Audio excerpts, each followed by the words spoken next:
আসসালামু আলাইকুম গাইস। আমরা আজকে চলে আসছি পাথারে মাছ মারার জন্য।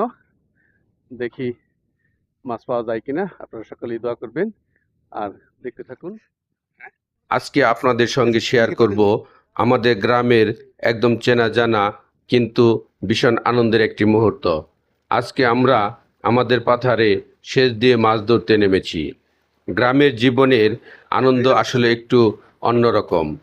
এখানে বড় কোনো আয়োজন লাগে না, একটু সময়, কয়েকজন আপন মানুষ আর প্রকৃতির সুন্দর পরিবেশ, এই তো যথেষ্ট।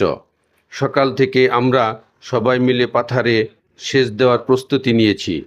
পানি কমতে কমতে যখন মাছগুলো এক জায়গায় জমা হতে শুরু করলো, তখন সবার মধ্যে একটা আলাদা উত্তেজনা তৈরি হলো। পানি যত কমছিল ততই বোঝা যাচ্ছিল আজকে হয়তো ভালোই মাছ পাওয়া যাবে।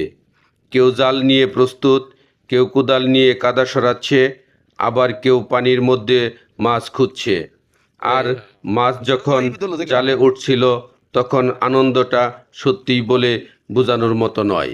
আজকে আমরা শুধু মাছ ধরছি না, এর সঙ্গে উপভোগ করছি গ্রামের মাটির গন্ধ, খোলা আকাশ আর আপনজনদের সঙ্গে কাটানো সুন্দর সময়।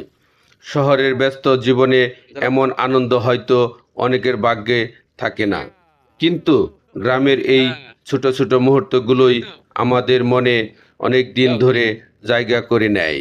পাথারে সেচ দিয়ে মাছ ধরা আমাদের কাছে শুধু মাছ ধরার বিষয় নয়, এটা এক ধরনের স্মৃতি। ছোটবেলার অনেক স্মৃতি এমন পুকুর, বিল, পাথার আর মাছ ধরাকে ঘিরেই তৈরি হয়েছে। আজ আবার সেই পুরনো দিনের আনন্দ যেন ফিরে পেলাম।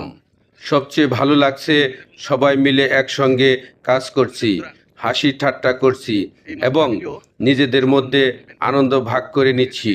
মাছ কতটুকু পেলাম সেটা আসল বিষয় নয়, আসল বিষয় হলো আজকের এই সুন্দর সময়টা আমরা সবাই মিলে উপভোগ করতে পেরেছি। আলহামদুলিল্লাহ, আজকের দিনটা আমাদের জন্য সত্যি আনন্দের একটি দিন। প্রকৃতির কাছাকাছি থেকে আপন মানুষদের সঙ্গে এমন সময় কাটাতে পারা অনেক বড় পাওয়া। আপনারাও যদি গ্রামের এমন সুন্দর মুহূর্তগুলো উপভোগ করতে ভালোবাসেন তাহলে আমাদের সঙ্গে থাকবেন। ভিডিওটি ভালো লাগলে অবশ্যই লাইক, কমেন্ট ও শেয়ার করবেন।